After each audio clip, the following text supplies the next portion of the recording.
చిన్న పోలీసులకి సలాం.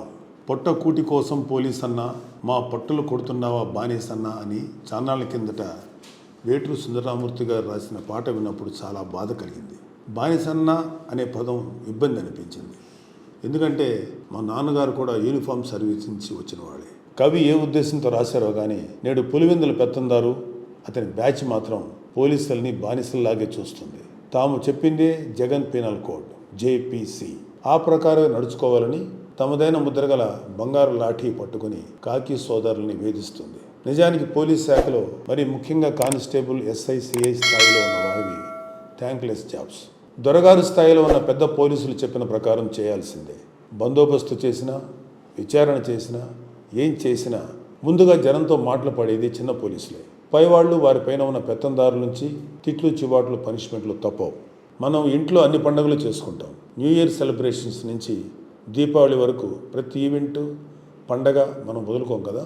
మరి ఎప్పుడైనా పోలీసుల గురించి ఆలోచించారా? వారికి ఉగాదులు, ఉషస్సులు ఉన్నాయా? పోలీసులకి పండగలు, పబ్బాలు ఉండవు. ఇంట్లో శుభకార్యమైనా, ఏదైనా ఇబ్బంది కలిగినా సెలవు పెట్టి కుటుంబ బాధ్యతలు చూసుకోలేరు. ఎండైనా వానైనా, ఎంత అర్ధరాత్రి అయినా ఉరుకులు పరుగులు పెట్టాల్సిందే. ఇవన్నీ వారి డ్యూటీలో పార్ట్ అని చెప్పేయడం సులభమే. కానీ పోలీసుల మీద వైసీపీ పెత్తందారులు, అతని గోండా బ్యాచ్ స్వారీ చేయడం గురించి ఒకసారి తెలుసుకోవడం చాలా అవసరం. రాష్ట్రంలో 70,000 మంది దొరతనం కేటగిరీలోకి రాని చిన్న పోలీసులు ఉన్నారు. పులివెందుల పులకేశి గారు వచ్చాక వారి బతుకులు దుర్భరం అయ్యాయి. సదరు పులకేశి గారికి నచ్చిన వాళ్ళు, ఆయన తైనాతీలకు అనుకూలంగా లేని వాళ్లను వేధించడానికి పోలీస్ స్టేషన్లను కేంద్రాలుగా చేసుకున్నారు. కానిస్టేబుళ్లు, ఎస్ఐలు, సిఐలను వైసీపీ వాళ్ళు తమ చేతికర్రలుగా మార్చుకున్నారు.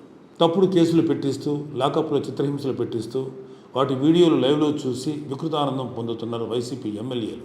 లోకల్ పోలీస్ స్టేషన్లో జరిగే పంచాయతీలను ఎమ్మెల్యేలు లైవ్లో చూస్తుంటే, సిఐడి స్టేషన్లో వేధింపులు, బాధుడిని ప్యారిస్లో పెద్దలు చూసి వికటాట్టహాసం చేస్తున్నారంట. వికటాట్టహాసాలు చేస్తూ వికృతానందం పొందే ఈ వైసీపీ బ్యాచ్ వల్ల మాటలు పడేది, క్రమశిక్షణా చర్యలకు బలయ్యేది చిన్న పోలీసులే. చిన్న పోలీసులతో అడ్డమైన పనులు చేయించే ఉన్నతాధికారులకు ఏమీ పోదు. వాళ్ళు చక్కగా శనగలు తిని చేతులు కడుక్కుంటారు. ప్రజల దృష్టిలో పోలీస్ అంటే కానిస్టేబుల్, ఎస్ఐలే. ఎందుకంటే వాళ్ళకి కళ్ళ ముందు కనిపించేది ఎక్కువగా వాళ్లే కాబట్టి. అందుకే ప్రభుత్వం మీద కోపాన్ని కూడా వీరి మీద చూపిస్తుంటారు. ఇన్ని ఇబ్బందులు పడుతున్న చిన్న పోలీసులను సైతం జగన్ ఎన్ని రకాలుగా ఏడిపిస్తూ వంచిస్తున్నాడో మీరు ఎప్పుడైనా ఆలోచించారా? ఒకసారి వినండి. జీతాలు పెంచడంలో, సిపిఎస్ రద్దులో ఉద్యోగులందరినీ ఎలా మోసం చేశాడో పోలీసులను కూడా జగన్ అలాగే ముంచేశాడు.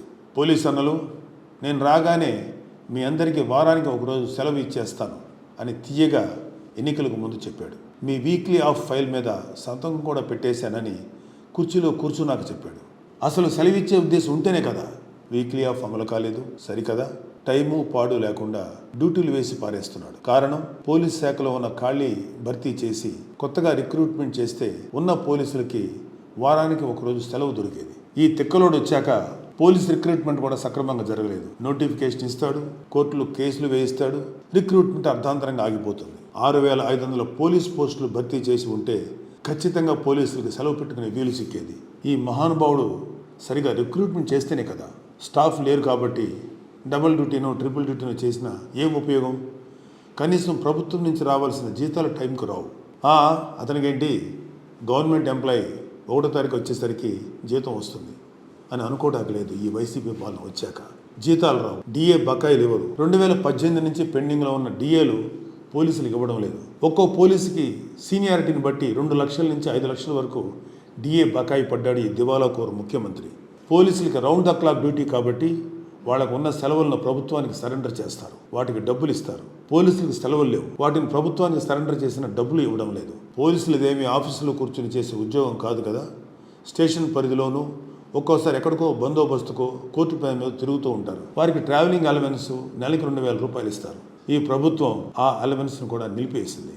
రాష్ట్రంలో ఆర్మ్డ్ రిజర్వ్ పోలీసులకి, ఏపీఎస్పీ బెటాలియన్ పోలీసులకు, యాంటీ నక్సల్ స్క్వాడ్కు అలవెన్స్లు ఇచ్చేవారు.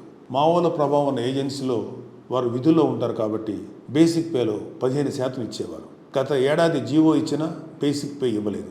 ముఖ్యమంత్రి కానీ, మంత్రులు కానీ, ఎమ్మెల్యేలు కానీ ఏజెన్సీకి వెళ్తే కూంబింగ్లు, చెక్కింగ్లు చేస్తున్నారు. అంటే మావోల ప్రభావం ఉందనే కదా. మరి ఏ ఉద్దేశంతో అలవెన్స్ తొలగించారు? ఇంతకన్నా దారుణమైన విషయం మరొకటి ఉంది. డిఏలు, టీఏలు, సరెండర్ లీవులు ఎగ్గొట్టేస్తున్నాడు అని పోలీసులు బాధపడే లోపే వాళ్ళు దాచుకున్న జీపీఎఫ్ డబ్బులు కూడా దోచేశారు. ఎవరైనా సరే తమ సొమ్ములు పోతే పోలీసుల దగ్గరికి వెళ్తారు. పోలీసుల ఖాతాలో ఉన్న డబ్బులే దోచేస్తే వాళ్ళు ఎవరి దగ్గరికి వెళ్ళాలి? దోచిన వాడు ఎవరో తెలుసు కదా, మన శివశివాని స్కూల్లో 10th పేపర్లు కొట్టేసిన వాడే. అలవాట్లు ఎక్కడికి పోతాయి? పోలీసుల జీపీఎఫ్ ఖాతాల్లోంచి మళ్లించేసిన మొత్తాలు 1 కోటో 2 కోట్లో కాదు, అక్షరాల 1100 కోట్లు.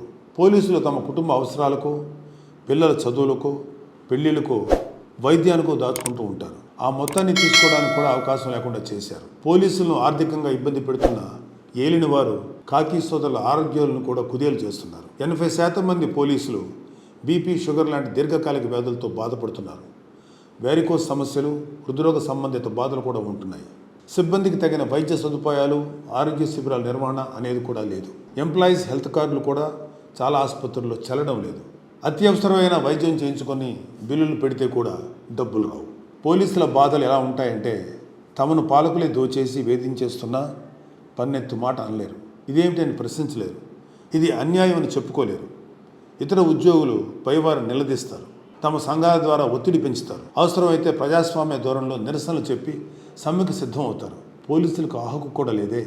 ఉన్న పోలీసు అధికారులు, ఉద్యోగుల సంఘాలు సైతం వైసీపీ పాలకులకు జీ హుజూర్ అంటుంటే చిన్న పోలీసులు తమ బాధలు ఎవరికి చెప్పుకోవాలి? పోలీస్ సోదరులు, మీరు మీ కుటుంబ సభ్యులు ఒక ఆలోచన చేయండి. జగన్ మీ శ్రమను దోచేస్తున్నాడు, ఆర్థికంగా నష్టపరిచాడు, మీ ఆరోగ్యాలు గుల్లైపోతున్నా చలించడు. పైగా మీతో తన రాజకీయ అవసరాలకు తగ్గట్టు పని చేయిస్తున్నాడు. రేపటి రోజున ఏవైనా కేసులు వస్తే పోలీసులు ఇబ్బంది పడేలా తాడేపల్లి తానేషా, అతని వందిమాగదులు అధికారంలోకి వచ్చిన తొలి రోజు నుంచి పనిచేస్తున్నారు. గ్రహించండి. పులివెందుల నియోజకవర్గంలోని సింహాద్రిపురం పోలీస్ స్టేషన్లో ప్రకాష్ బాబు అనే ఎస్ఐని కొట్టిన వాడికి ఏం తెలుస్తాయి పోలీసుల కష్టాలు? పోలీసు కుటుంబం నుంచి వచ్చిన పవన్ కళ్యాణ్కి తెలుసు ఆ కష్టాలు.